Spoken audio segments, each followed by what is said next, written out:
It's midnight somewhere, and tonight I have a story for you. Tonight's mystery takes us back to 1978 to the icy windswept shores of Lake Michigan, where a young college student named Steven Kubacki went skiing into the snow and he didn't return. A massive search was launched. Rescuers found his skis, they found his backpack, and oddly they found footprints leading out onto the frozen lake. They followed those footprints for almost half a kilometre and then they just stopped. There was no blood, there was no broken ice, no signs of a fall, and no sign that Steven had turned around. Just a clean set of footprints ending abruptly in the middle of a frozen wasteland. 15 months later, Steven walked into his father's house very much alive with no memory of where he'd been and wearing clothes that weren't his. This is the real, unsettling disappearance of Steven Thomas Kubacki.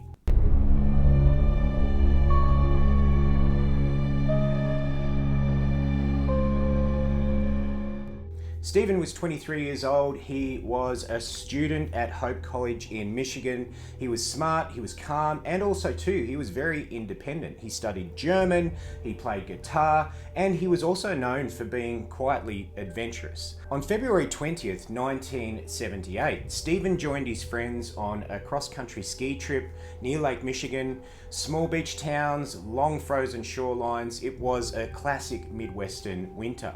At some point while they were relaxing, Steven decided that he actually wanted to head out for a ski. So he grabbed his poles and he grabbed his backpack and of course his skis, and off he went, alone. Now that wasn't unusual for Steven because he was very experienced, he was very confident, and also he was very, very familiar with the terrain. But unfortunately, night fell and Steven didn't come back. The next morning, search teams mobilised, and what they found didn't make any sense at all. Steven's skis and poles were discovered on the beach, and his backpack was placed neatly beside them. And they saw footprints that were obviously Steven's heading out onto the ice. Searchers followed them first for 50 metres, then 100 metres, then 200 metres, then to 400 metres, and then, very strangely, the footprints just stopped. Now it's important to mention that the ice where the prints ended was still very thick. It was thick enough to support the rescuers and also to their snowmobiles. One rescuer even said it was like he walked out onto the ice and completely vanished into thin air. At first they'd assumed that he might have fallen through a bit of thin ice a little bit further out where the ice was a little bit thinner, but that year the ice was exceptionally thick, even towards the middle of the lake. So that theory didn't really add up. Now, because of how strange Steven's disappearance was and how little evidence there was, the locals began murmuring about something that they'd been talking about for years, which is a strange backdrop to the whole event. The area where Steven vanished sits near the edge of what people call the Lake Michigan Triangle. Now, this isn't an official term. There's no scientific recognition that this actually exists, or there's no government maps. It's actually just a local legend, but that legend comes from real incidents. Ships disappearing without distress calls, lifeboats found empty and drifting on the lake, strong swimmers drowning in really, really calm water, and the most famous one was Northwest Flight 2501, a commercial plane that vanished in 1950 with 55 people on board. No bodies were ever recovered and no wreckage was ever found.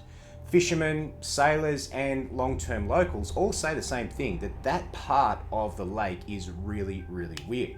So when Steven's footprints ended cleanly in the middle of the ice with no cracks, no disturbances, nothing, some of the locals quietly connected it with the stories they'd heard for most of their lives. Now, despite how strange everything was, the search continued intensely. Teams combed the shoreline, the dunes, every reachable section of the ice. Helicopters scanned from above, volunteers walked out grid patterns, authorities dragged parts of the lake in hopes to find a body or some sort of evidence that Steven was in the water, but they found no body, they found no clothing, and they found no signs of any sort of accident. Absolutely nothing. Now, after several days, of course, they had to call the search off, and Steven, unfortunately, was presumed dead. His family held a memorial, his friends mourned.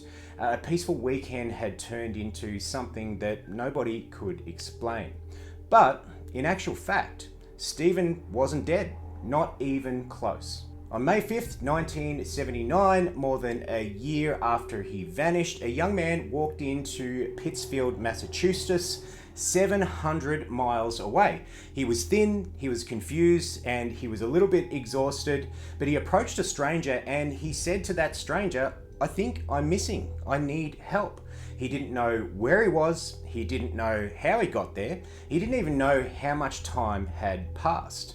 The young man, of course, was Steven. He called his father and he said, "It's me, I'm alive." He was wearing a different outfit, carrying a satchel he didn't recognize.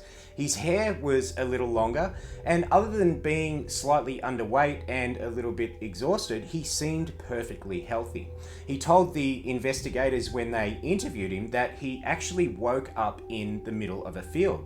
He said he didn't recognize it and that he walked until he found a town.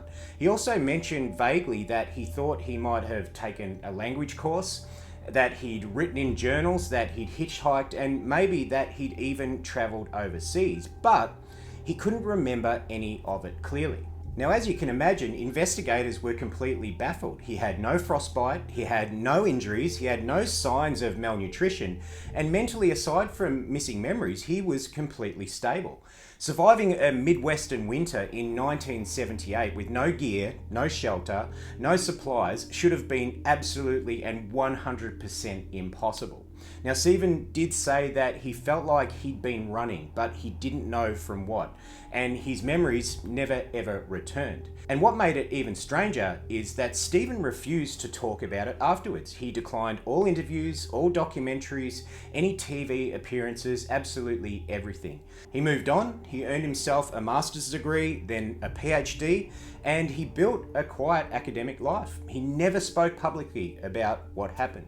Theories range from the psychological to environmental to the simply mysterious. Some people suggested a dissociative fugue, where a person loses memory, travels long distances, forms a temporary identity, and then later can't recall the period. But Steven's case is really unusual. 15 months is a very long time.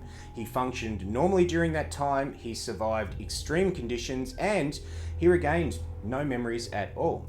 Others suggested injury or hypothermia, possibly a concussion, but the footprints ending cleanly on solid ice and his reappearance across the other side of the country didn't really fit. Now, some also suggest that maybe he walked away voluntarily, but he left his money, he left his ID, he left all of his gear, his boots.